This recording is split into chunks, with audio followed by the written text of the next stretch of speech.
আসসালামু আলাইকুম। আজকে আমরা সোর্স ট্রান্সফরমেশনের ৩ নম্বর ম্যাথ নিয়ে আলোচনা করব। এটা আমাদের ডিসি সার্কিটের ১৩২ নম্বর ক্লাস। এখানে বলছে I এর মান বের করো। হ্যাঁ?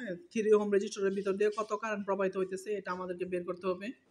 এখানে আমরা 3 ওহম রেজিস্টরটা শেষ পর্যন্ত এরকমই রাখবো যেন আমরা 3 ওহমের কারেন্ট বের করতে পারি। তাহলে আমরা এখন যদি শুরু করি তাহলে এখানে দেখেন একটা 3 ওহম রেজিস্টর 6 ভোল্টের সাথে সিরিজে আছে। সিরিজে থাকলে আমি এটা কারেন্ট সোর্সে কনভার্ট করতে পারবো। হ্যাঁ? I ইকুয়াল টু কি? V বাই আর I 6 আছে ভোল্টেজ, আর আছে 3, তাহলে 3 দুগুণে 6, তাহলে 2 অ্যাম্পিয়ার। হ্যাঁ, তাহলে আমি দেখে নিই যে এই সোর্সটা 2 অ্যাম্পিয়ারে কনভার্ট করলাম, আর 3 এটা সিরিজে ছিল, এটা আমি প্যারালালে, তাহলে দেখেন এখানে 3 সিরিজে ছিল, এটা আমি 3 প্যারালালে সংযুক্ত করলাম, আর বাকি সার্কিটের অংশটুকু এরকমই রাখলাম। হ্যাঁ, পরবর্তীতে দেখেন 3 6 প্যারালাল করলে 2 হয়। হ্যাঁ, 2 করে নিলাম, আর 2 অ্যাম্পিয়ার সোর্স 2 অ্যাম্পিয়ার সোর্স, আর বাকি অংশগুলা এটুকু আমি সেম রাখলাম। হ্যাঁ, এখন দেখেন এটা কি কারেন্টের সোর্সের সাথে প্যারালাল আছে, প্যারালাল থাকলে আপনি ভোল্টেজ সোর্স করতে পারবেন। তাহলে 2 দুগুণে কত হয়? 4 ভোল্ট। এই 4 ভোল্ট করলাম, আর এটা প্যারালালে ছিল 2 অ্যাম্পিয়ারের সাথে এটা আমি সিরিজে সংযোগ করে দিলাম। এখন আমি নিচের এইটুকু সেম রাখলাম। দেখেন 2 কত হয়ে গেছে? 4। আমি 4 করলাম, আর 4 ভোল্ট, আর এখানে ছিল কারেন্ট সোর্স দিলাম।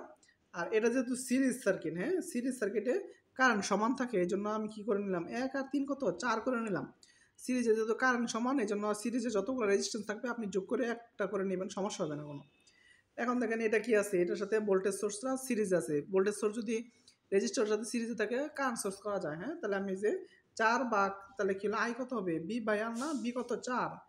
4 ভাগ রেজিস্টারের মান আছে 4, 4 কত? 1 এম্পিয়ার। হ্যাঁ, তাহলে দেখেন আমি 1 এম্পিয়ার করলাম, আর এই 4টা সিরিজে ছিল, এটা আমি প্যারালাল করলাম। হ্যাঁ, এখন দেখেন এই দুইটা সোর্স কি একই দিকে সাপ্লাই দিতেছে? দুইটা সোর্স যদি প্যারালাল থাকে, সব সময় একই দিকে ডিরেকশন থাকলে আপনি যোগ করে দিবেন যে কোনো সার্কিটে, এটা যে কোনো সার্কিটে ক্ষেত্রে সমস্যা নেই। তাহলে দেখেন 3 আর 1 কত হয়ে যায়? 4 হয়ে যায়। আমি এটা 4 করলাম, আর এটার 4 দিলাম, আর এটা 4 ছিল এখানে 4 দিয়ে দিলাম।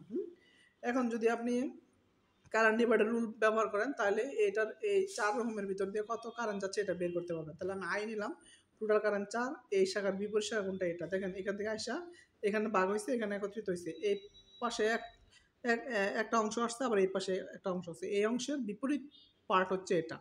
তাহলে দেখেন টোটাল 4 অ্যাম্পিয়ার কারেন্ট ইনটু বিপরীত শাখার রেজিস্ট্যান্স 4, আর ভাগ 4 যোগ 4, 2 শাখার যোগফল, তাহলে ইকুয়াল করলাম 2 অ্যাম্পিয়ার কারেন্ট। হ্যাঁ, এটা হচ্ছে আমাদের অঙ্কের সমাধান। যারা আমার চ্যানেলে নতুন তারা চ্যানেলটা সাবস্ক্রাইব করবেন, আর লাইক কমেন্ট শেয়ার করবেন, আর বন্ধুদের সাথেও ইনশাল্লাহ শেয়ার করবেন। আর এটা আমার হোয়াটসঅ্যাপ নাম্বার, যদি কারো ডিসি সার্কিটের শীট লাগে আপনারা আমার এই হোয়াটসঅ্যাপে নক দিতে পারেন। আসসালামু আলাইকুম।